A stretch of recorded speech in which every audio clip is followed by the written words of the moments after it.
Hi hello नमस्कार. मी काजल तुम्हा सगळ्यांचं पुन्हा एकदा आपल्या यूट्यूब चॅनलमध्ये आणि आजच्या छोट्याशा नवीन ब्लॉगमध्ये अगदी मनापासून स्वागत करते.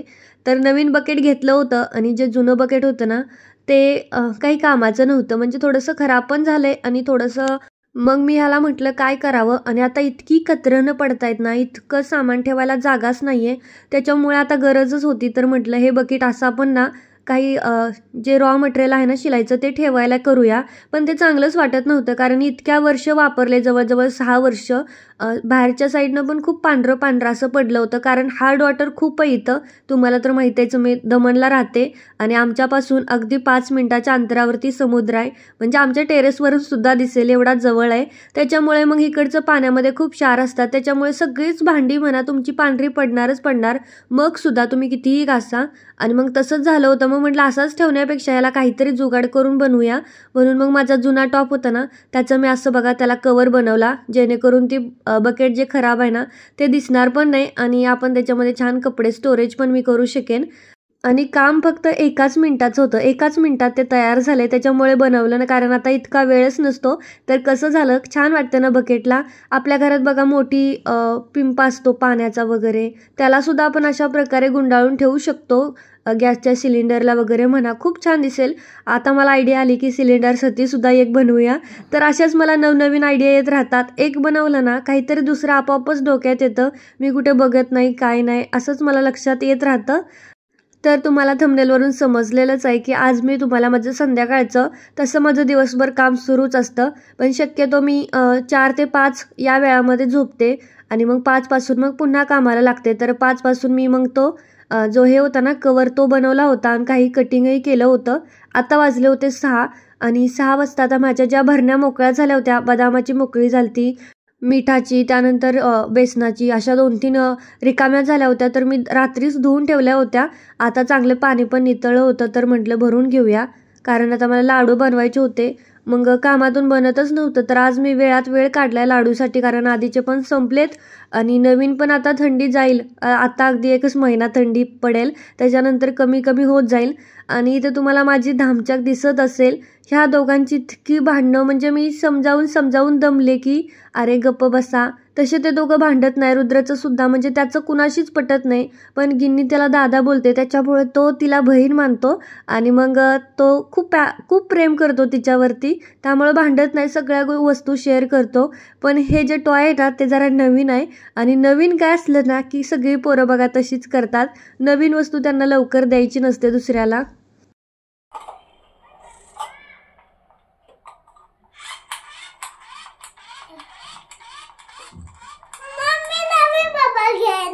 ठीक आहे ठीक आहे ठीक आहे.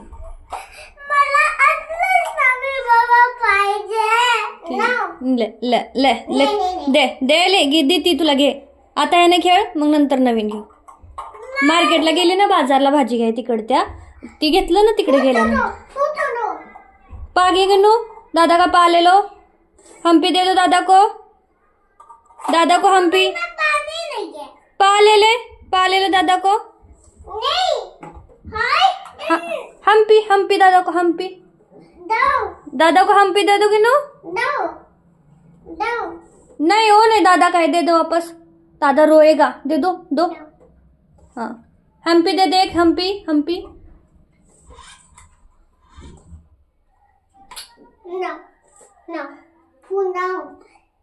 फूला तुझे बोल रहे फूला. कल बना देंगे हाँ हम पानी, फिर तुम दोनों खेलना, ठीक है.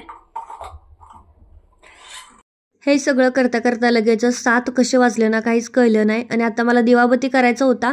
रुद्र अर्धी तयारी आधीच करून ठेवतो, म्हणजे मी जायच्या आधीच मम्मा म्हणणार थांब मी तुला सगळं तयारी करून ठेवतो, म्हणजे आसन वगैरे आहे ना ते सगळं खाली टाकणार, बसणार आणि मग मला म्हणणार ये ना लवकर, कधी देव बाप्पा करायचा.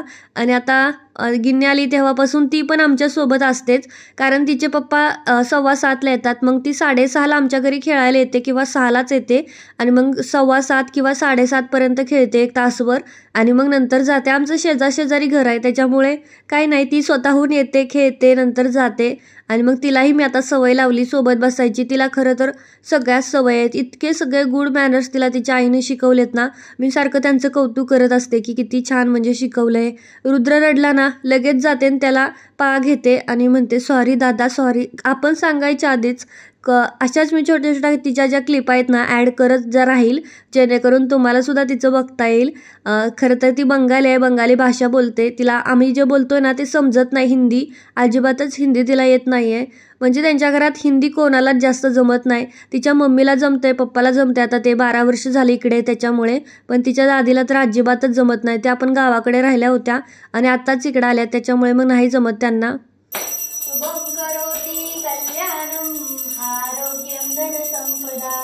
शत्रुबुद्धी विनाशाय दीपक ज्योती नमस्तुते. दिव्या दिव्या दीपक तारकानी कुंडल मोती हार. दिव्याला पाहून नमस्कार. दोघांना ना मला सेम प्रेम करावं लागतंय, नाहीतर मग खूप ओरडाओरडी होते. आता एकाला टिक्का लावला, आपण मुलींना कुंकाचा लावतो, मुलांना मी चंदनाचा लावते. पण आता मी रुद्रला गिन्नीला कुंकाचा लावला तर त्यालाही कुंकाचाच लावायचा असतो. तर बघा लगेच त्याने आसन उचललं आणि घडी घालायला घेऊन गेला. म्हणजे तो बरेच कामं करतो पण पसारा खूप घालतो. आता लहान मुलं म्हटलं की हे दोघं जर 1 तास खेळले ना अख्खं घर माझं खेळण्याने भरलेलं असतं. तिची आई पण म्हणते गिन्नी जास्त पसारा करते, आवरून देऊ का वगैरे. तर काही नाही, चालायचंच बघा, पसारा तर होणारच. आणि तिलासुद्धा मी एक टोपडं घालून बघितलं कसं दिसतंय ते, आणि खरंच खूप म्हणजे खूपच जास्त छान दिसत होतं. आणि आम्ही मार्केटला गेलो होतो, मार्केटवरून आत्ताच जाऊन आले. तिकडे अर्धा तास तरी वेळ जातो. आणि आता किती दिवस झालं सलग मी मार्केटला जाते, सलग रोजच जावं लागते. कारण जेवढा कपडा आणते ना तेवढा त्याच रात्री संपतोय, नंतर दुसऱ्या दिवशी दुसराच कपडा आणावा लागतोय. काल मी सगळ्यांचं 3-3 मीटर आणलं होतं, कारण काल भरपूर ऑर्डर होत्या आणि ते सगळं संपलेलंच होतं. तर आज मी एकदम 5-5 मीटरच अस्तर आणलेत, घडीवर घरीच आणले. आणि लेस वगैरे डोऱ्या सगळ्याची एकदम बंडलच घेऊन आले, कारण म्हटलं जायलाच नको सारखं. त्याचबरोबर जे पार्सल पॅक करते ना त्याचं सुद्धा मी 50 पीस आणले, म्हणजे एक पॉकेटच घेऊन आले डायरेक्ट. ते 10-20 आणले की मग लगेच ते संपतंय. मग अजून आणा रोज हेलपाटे होत आहेत. तसं तर रोज जावंच लागणार आहे, कारण रोज एकातला तरी कपडा हा संपतोय, त्याच्यामुळे जावंच लागेल. आणि धागे सुद्धा मी इथं ना पूर्ण बॉक्सवरतीच घेऊन आले, बघा तुम्हाला दिसत असतील. आणि लवकरच आता आपण छोट्या मुलींची फ्रॉकसुद्धा सेल करणार आहोत. त्याच्यासाठी मी तर भरपूर चैनी वगैरे हुक पण घेऊन आले, ज्यांना जे असं हवं असेल ना त्यांना ते देणार आहे.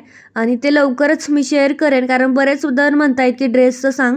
तर आधी मी 1-2 ड्रेस शेअर करते, म्हणजे मला कसं परवडतंय त्यानुसार मी बघते आणि मग तुम्हाला सगळ्यांना सांगते. कारण कसं आहे ना, मलाही परवडलं पाहिजे आणि समोरच्याला बसतोय का नाही फिटिंगला तेही कळलं पाहिजे.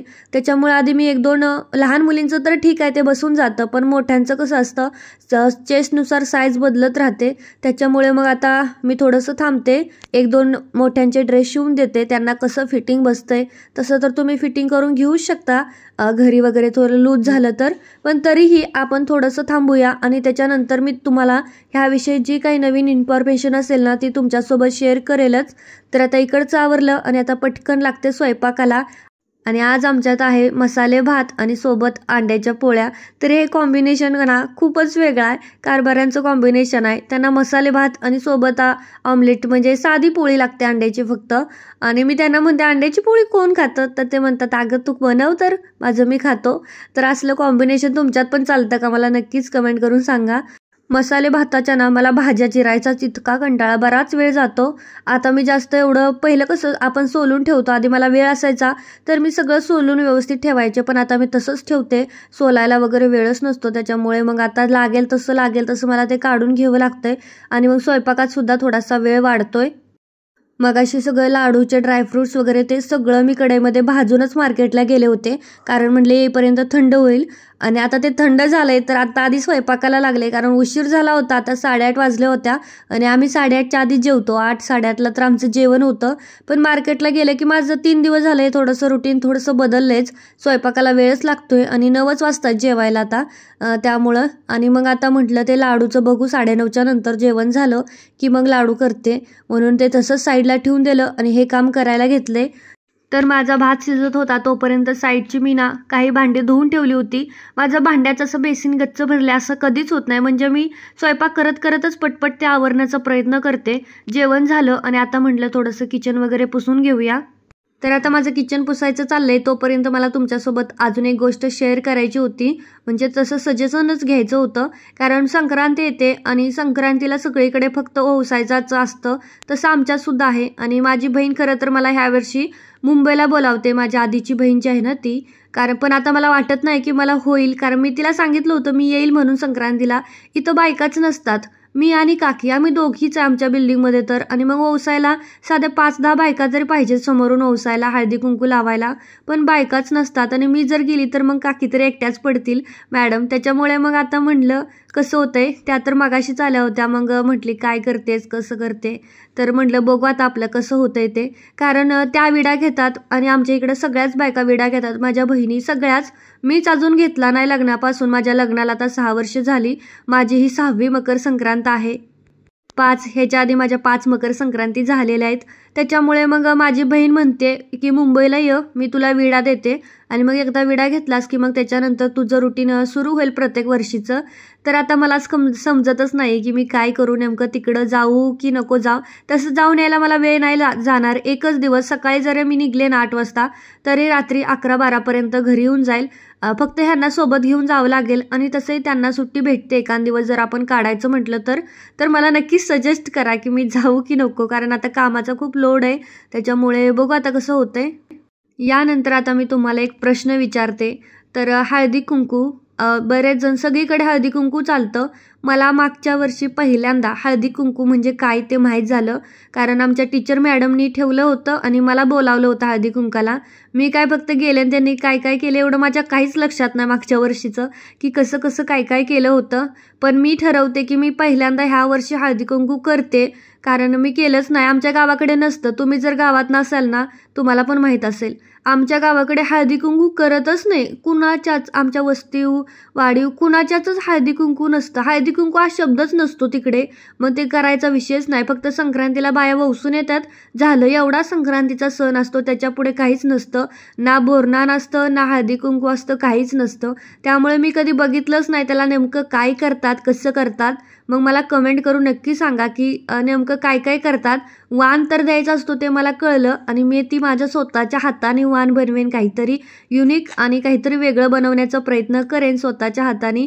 पण मला फक्त बाकी काय असतं का, म्हणजे ओटी भरायची असते का, अजून काय करायचं असतं, पाय वगैरे धुवायचे असतात का, कारण मला काय माहीत नाही आहे. मी काय असं कधी बघितलेलं नाही आहे. तर मला नक्कीच कमेंट करून सांगा ती नेमकं प्रोसेस कशी असते. तुमची कमेंट वाचून मला थोडासा भेटेल आधार की बाबा असं असं असतं. त्याच्यामुळे पहिल्यांदाच करणार आहे, विचार करते पहिल्यांदाच. माझ्या आयुष्यातलं पहिलंच हळदी कुंकू आहे. आणि मग ह्याच्यानंतर मग कंटिन्यू करत राहील. बोरनानसुद्धा आमच्या इकडे करत नाही, पण मी रुद्राचं केलं होतं. असं दुसऱ्याचं बघून मला वाटायचं की ते दुसऱ्याचं छान आहे. मग पहिल्या वर्षी नव्हतं झालं शक्य, मला माहीतच नव्हतं. पण दुसऱ्या वर्षापासून मग मी करायला चालू केलं होतं. रुद्राचे आतापर्यंत 3 झालेत आणि आता हे 4थं आहे. खरं तर 5 व्हायला पाहिजे होते, पण मी 5 वर्षापर्यंतच करतात. मग आता एवढंच करून थांबू की अजूनही करू 5वं, ते सुद्धा मला कमेंटमध्ये नक्की सांगा. कारण आता ठेवते रुद्राचं बोरनान ठेवेल ना, त्या दिवशीच हळदी कुंकू ठेवेल. त्याचमुळं मी तुम्हाला विचारते की बोरनांसोबतच हळदी कुंकू केलं तर चालेल का, आणि केलं तर ते कसं करायचं, म्हणजे ब्लाऊज पीस वगैरे असलं पण द्यायचं असतं का ओटीला, तर तेही मला कमेंट करून नक्की सांगा. दरवर्षी तर आता रुद्रासाठी हलव्याचे दागिने मी घरीच बनवते, पण मला नाही वाटत आता होईल हलव्याचे दागिने बनवणं. मागच्या वर्षी तर त्याने घातलेच नव्हते, फेकूनच द्यायचा. त्याला आवडतच नाही, त्याची थोडंसं चिकट पण असतं ना हलव्याचे दागिने, तो घालतच नाही. आणि त्याला असं वरती बांधले की मग तो काढूनच टाकणार. तर हलव्याचे दागिने बघू आता कसे ॲडजस्ट होत आहेत, भेटत आहेत का काय. आहे एक दोघींना विचारलं की भेटतील का, तर बघू आता ते कसं होतंय. फक्त ह्या वर्षी शेवटचं करायचं म्हणते, त्याच्यामुळे म्हटलं फोटोशूट करावं, काही 2-4 त्याचे फोटोज काढून ठेवावेत. तेवढीच आठवण म्हणून. 6व्या वर्षापासून करत नाही वाटतं, असं मी ऐकलं होतं. तर ह्या गोष्टीवरती मला नक्की सजेस्ट करा की मी काय करावं, काय करायला नाही पाहिजे. कारण तुमच्या कमेंट वाचल्या की माझं सगळ्याच क्वेश्चनचे आन्सर मला मिळून जातात. तर आता सगळं झालं होतं, 10:30 वाजलेत. रुद्रचे पप्पा आताच गेले, तुम्ही बघितलं, नाईट शिफ्ट असल्यामुळे. आणि 10:30ला खरं तर ते गेले की दरवाजा बंद करून आम्ही लगेचच झोपायला जातो. आमचं रुटीन ना शिफ्टनुसार असतं. फर्स्ट शिफ्ट असली की आम्ही 9 वाजता झोपून जातो, सेकंड शिफ्ट असली की आम्ही 12ला झोपतो, कारण ते आल्याशिवाय मग मला दरवाजा उघडायला वगैरे जागं राहावं लागतं. त्यामुळे मग होतंय असं त्यामुळं त्यांची जशी शिफ्ट राहील तसंच माझं आणि रुद्रचं रुटीन बदलतं. तर आज मला ना एकूण 30 टोपडी कटिंग करायचे होते. तर तेच काम मी तर करते. अर्ध्या तासात होईल का मला वाटत होतं. तर भरपूर असतं, अस्तर कट करा, मेन फॅब्रिक कट करा, रेबिन कट करा, वेगवेगळ्या कलरच्या रेबिन कट करा, भरपूर काय काय असतं काम. आता किती वेळ झालं, 10 वाजता मी इथं बसले असेल मला वाटते आणि 11 वाजले, म्हणजे 1 तास मला पूर्ण हे सर्व कटिंग करण्यासाठी गेला आहे. 11:15 झालेच होते. 11:15ला माझं सगळं आवरून मी झाडू वगैरे मारून घेतला आणि आता सकाळी उठले की नाही 6 वाजता की डायरेक्ट शिवायला घेईन. मग होतील तेवढे शिवीन आणि जेवढ्या ऑर्डर होत आहेत का पूर्ण करणं तेवढ्या पूर्ण करेन. तर भरपूर ऑर्डर येत आहेत टोपड्यांच्या, भरपूर म्हणजे एक एक जण 4-4, 5-5 घेत आहे, त्याच्यामुळे भरपूर आहेत. आणि मला खरंच छान वाटतंय की मला पहिल्यांदाच म्हणजे इतकं छान तुम्ही हे सपोर्ट करताय, इतकं म्हणजे मला ऑर्डर भेटत आहेत, इतकी ग्रोथ होते चांगली सुरुवातीलाच, खूप छान वाटते. तर आता वाजलेत 11:15 आणि मी आले झोपायला. आता लाईट वगैरे बंद करते आणि मग झोपून जाते 11 वाजता. तर हे होतं माझं आजचं संध्याकाळी 6 ते 11पर्यंतचं रुटीन. कसं वाटलं मला कमेंटमध्ये नक्की सांगा. आवडला असेल तर लाईक करा, शेअर करा आणि चॅनललासुद्धा सबस्क्राईब करा. भेटूयात उद्याच्या नवीन ब्लॉगमध्ये. तोपर्यंत खुश राहा, मस्त राहा. तर रुद्र बघा कसा झोपलाय आणि आज बेड सरकावला त्याच्यामुळे तो थोडासा खुशही आहे, कारण आता त्याला जास्त टेन्शन नाही पडायचं वगैरे.